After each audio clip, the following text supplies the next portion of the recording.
Kemudian pembahasan berikutnya ya. Siapa sifat-sifat wanita yang harus diperhatikan?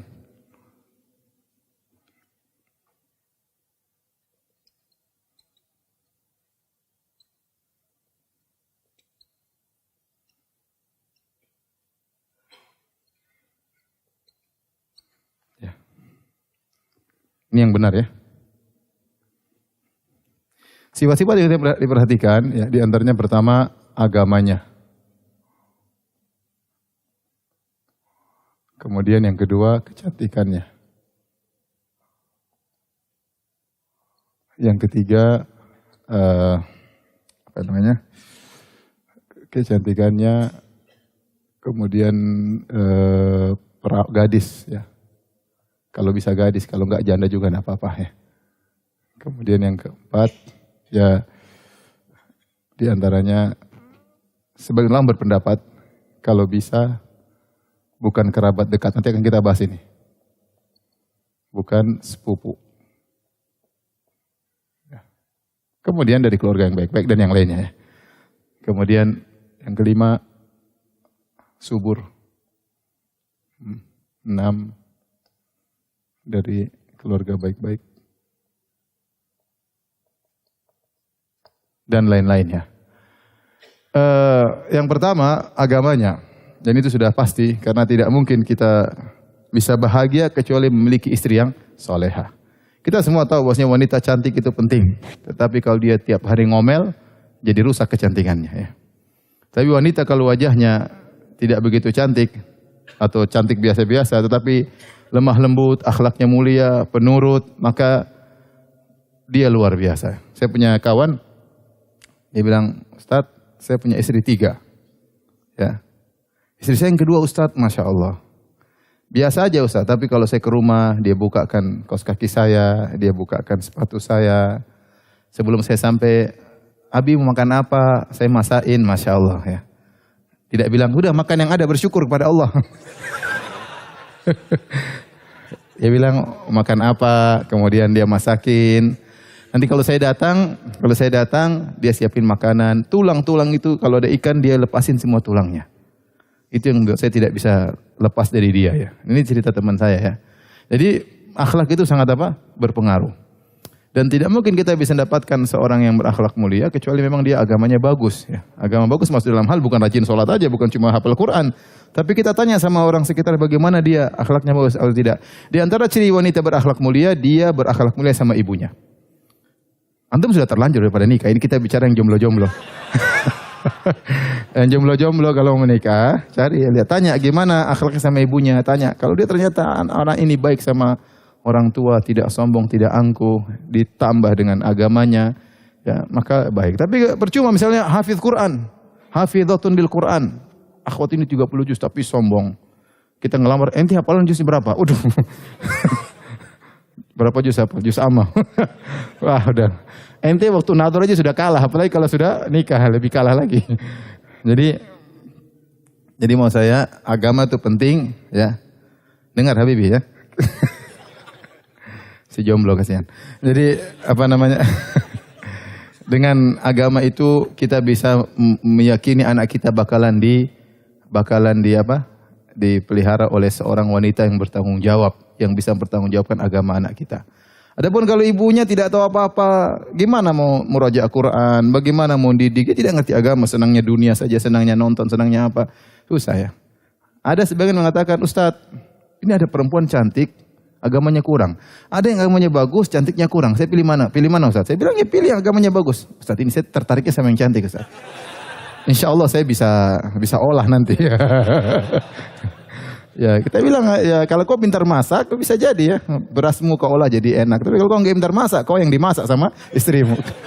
Taib. Jadi agama kemudian kecantikan. Kecantikan ini sangat penting. Dalilnya kita disuruh nazar. Tidaklah nazar kecuali berkaitan dengan apa? Kecantikan. Nabi SAW juga melihat tidak cocok Nabi tidak terima.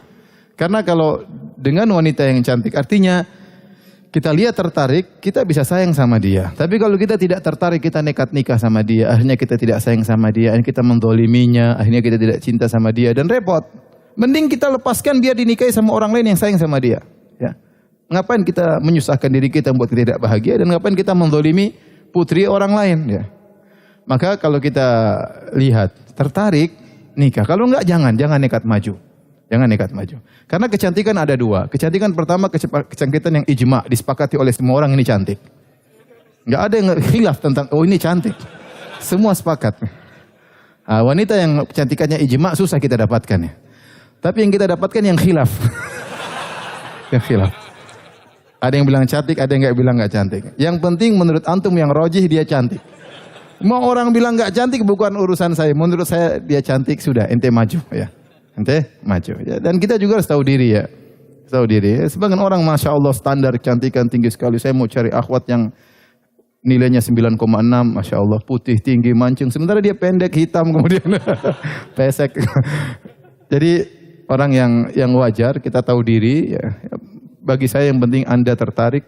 Kalau bisa cantik itu yang terbaik tentunya. Agar kita bisa menundukkan pandangan, tidak ngelirik sana, ngelirik sini. Tapi kita harus tahu diri. Kalau ente punya kemampuan, kelebihan, ente boleh milih.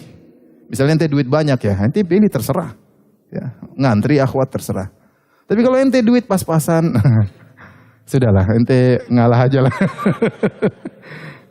Baik. Yang berikutnya gadis.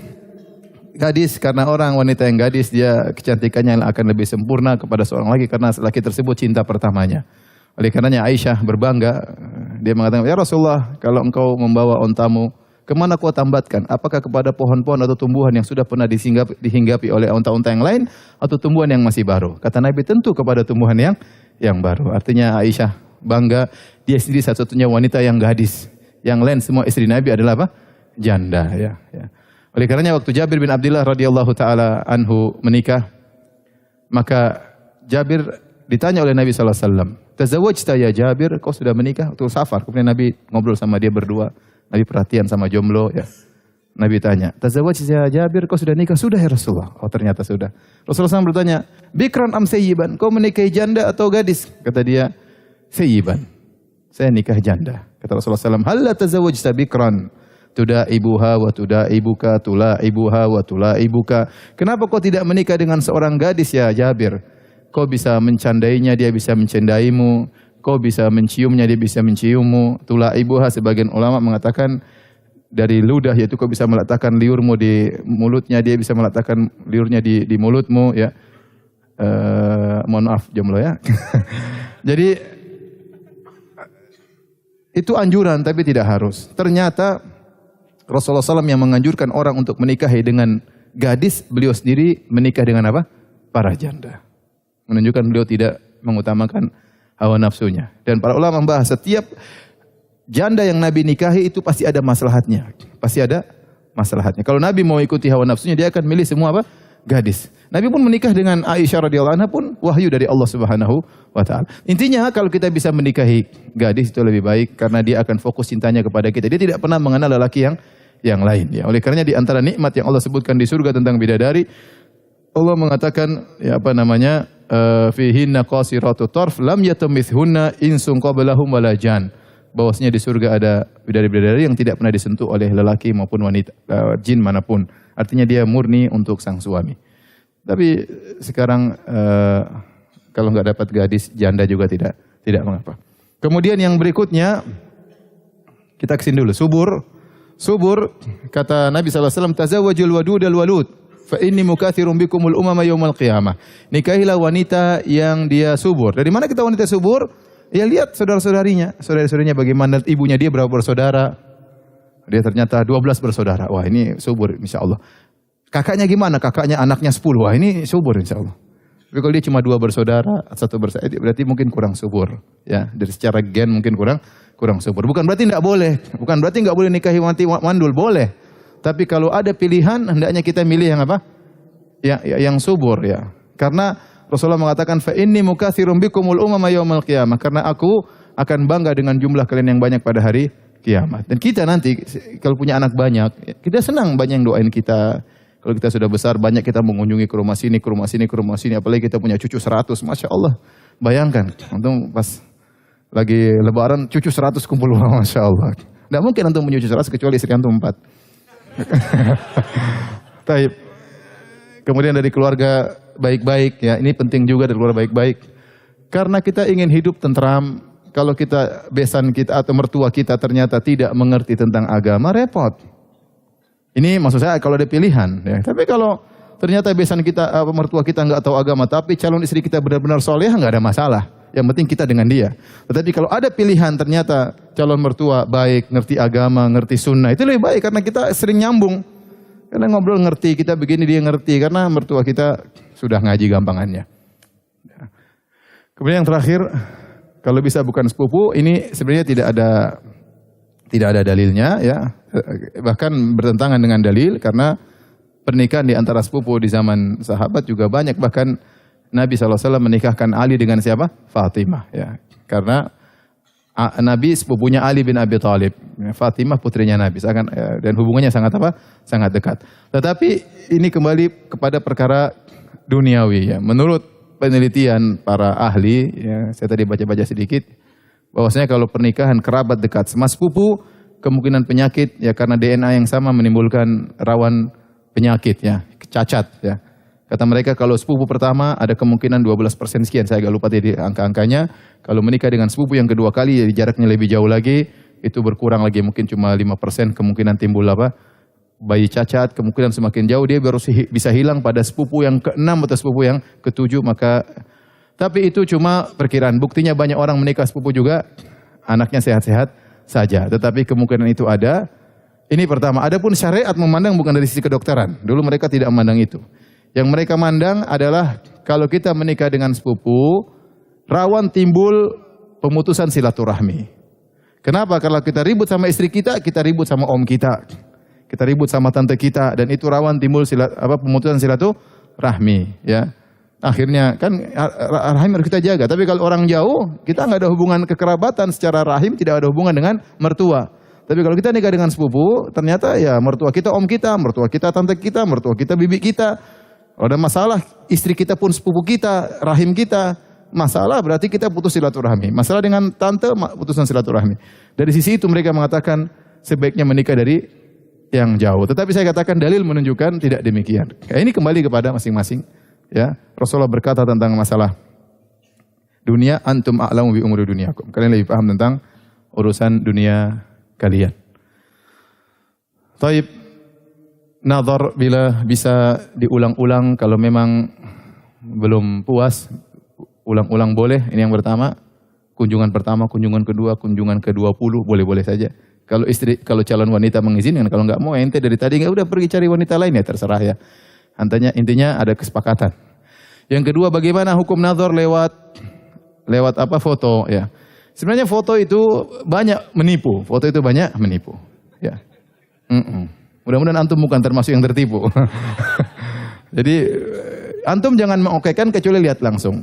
Kalaupun harus foto, ya jangan antum simpan di HP antum. Artinya ada orang saudaranya atau saya perlihatkan secara umum dari tampak depan, tampak samping. Jadi dari segala sisi ya ada, antum mulai tertarik baru antum boleh lihat. Tapi jangan menjadikan keputusan di mana? Di foto. Karena saya pernah mengalami kasus ada seorang lelaki, dia ingin melamar seorang wanita. Kemudian wanita tersebut comblangnya istri saya. Kemudian diperlihatkan, ragu dia, enggak mau, udah. Ya udah, kata istri saya, udah kamu lihat aja langsung. Enggak mau ya sudah, enggak apa-apa, sang wanita siap untuk dilihat. Begitu lihat langsung jadi. Berarti yang asli lebih anggun daripada yang di foto. Ada yang sebaliknya. Asli lebih amburadul daripada yang di foto. Tergantung HP-nya apa buat foto. Tapi intinya foto itu bukan patokan. Sunnahnya kita melihat apa? Langsung. Tapi kalau sebagai tanda-tanda, sebagai muqaddimah, ya mungkin boleh-boleh saja. Ya, tapi saya tidak menyarankan. Saya sarankan sebaiknya lihat apa? Lihat langsung. Kita bisa melihat muqaddimah dari penjelasan orang. Tidak harus lihat apa? Fotonya. Misalnya, oh begini, akhwatnya gini-gini, ciri-cirinya gini-gini. Oh, oke dah, coba saya lihat. Misalnya gitu. Taib.